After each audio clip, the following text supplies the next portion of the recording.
The first night you bring the game home as a consumer, you plug it in and you pick up the controller and you have control of Superman. The first thing you're going to do, you're going to go, wow, when you pick up and fly. Because you'll pick up the controller, you'll fly through the buildings, you'll fly through the city, and you realize, wow, I really can go anywhere. And then you're going to hit that next layer where you hit the next control mechanism and you fly at super speed. You fly in excess of 800 miles an hour through the city. And that takes that initial wow and takes it to another level that literally no game has delivered on. That to me is the most exciting thing and the most challenging thing about making a game around Superman is, when you think about it, we're designing a game that needs to be cool from the ground level, needs to be cool from 20 stories up, and needs to be cool from a bird's eye view. We have something that's very easy to pick up and play. Within seconds, you have a satisfying experience. But we have enough depth in the things that you can do with Superman, in the combinations of the controls, in the things that you can do in the game within the mission structure, and with our open world design that allow for a lot of learning and for a lot of skill-based education, development, and depth that the hardcore player really wants out of it. It's a pretty amazing world to just fly around with, regardless of the goals in the game. Just to move around the world is pretty amazing. We wanted to make you become Superman. We wanted to give you all of his powers. We wanted to be able to give you his flight, to allow you to go at the speeds that Superman normally travels, to give you a world where you can go anywhere you'd want to take care of things as they happen when you as the player decide.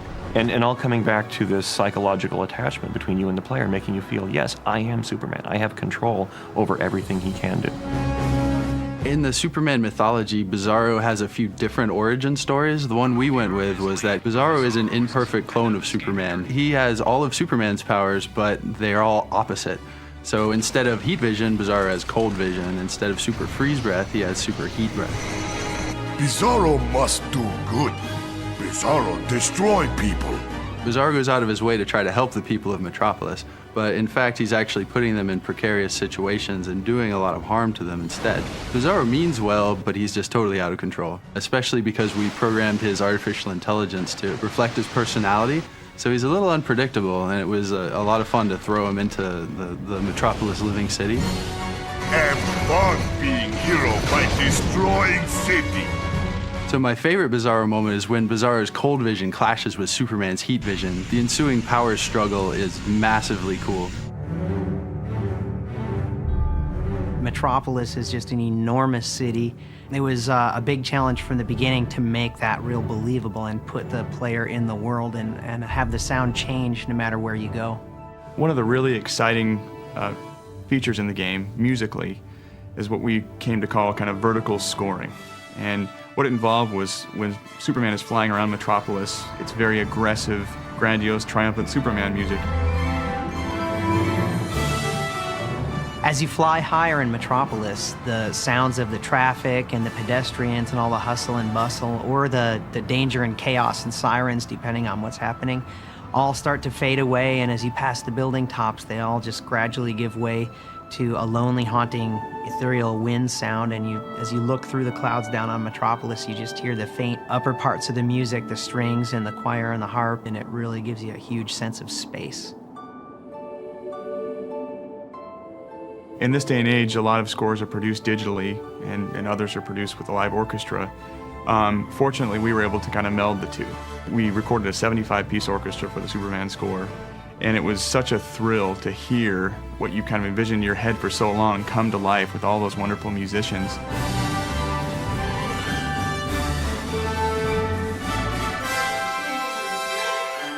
And what you end up with is kind of a hybrid, unique sound that is grandiose but also aggressive and modern.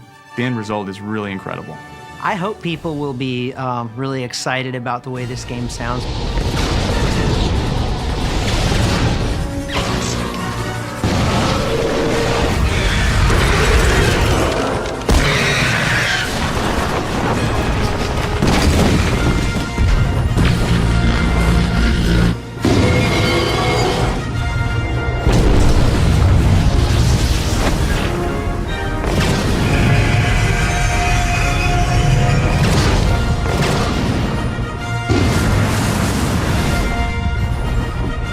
Also, super speed is really cool, especially the first time you do it.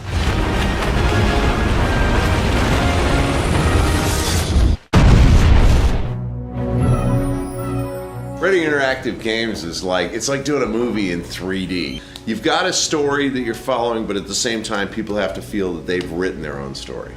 The gameplay itself is the storytelling. And the whole idea is to make them feel like they've been in Metropolis and they've had this adventure with Superman, and yet it's been their own experience. It's a matter of taking what seems to be a non-linear story where events could be happening in different orders, and yet still tying it together so you're feeling like you're actually seeing a story happening while you're playing, but it can be done from different points of view, different angles, different time periods are happening almost at the same time. So the trick is, and the fun of it is, to take something that isn't linear, make it feel it while it's still non-linear at the same time. It's an incredible puzzle, but as a writer, you're looking for those things that you've never done before, and I think taking that to turn it into a story, to make you feel that you're following a narrative, is incredible, and that's to me the most fun. When you have one character who's not doing the same type of thing another character would do, so that Superman's way of going against the villain's method of attack, all of that has to be unique to the character so that the levels are very different. And the characters that have been picked are very different from each other, so the actions won't be the same. It'll force you to have to rethink your ways. You're not attacking the same guys in the same way throughout an entire game because these characters won't let you. Superman was my first love. When I was a kid, I saw the Superman TV show, and that changed my entire life from that point on. So Superman's always been my favorite, but Metropolis had never been anything that you could recognize. It was whatever any individual artist drew. It never had a personality. It was really like Midtown Manhattan. And in this, there is an incredible look that is so unique, and yet when Flint and I both looked at it and went, that's Metropolis. Yeah. You've never seen a Metropolis like this.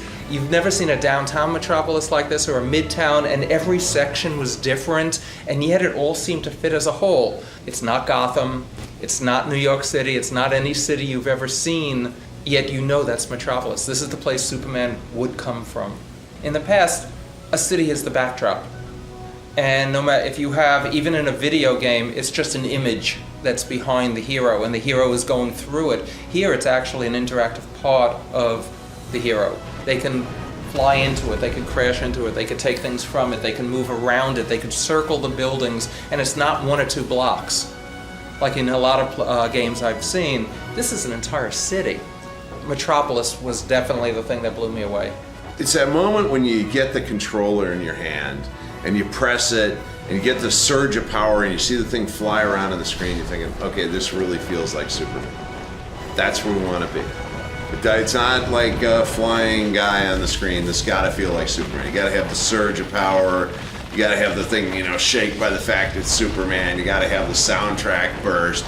That's when I know it'll be a great game. Yeah, that's exactly right. Yeah, I mean, it's always an honor and a joy to work with an icon. Metropolis is an icon, and it just doesn't get bigger than Superman.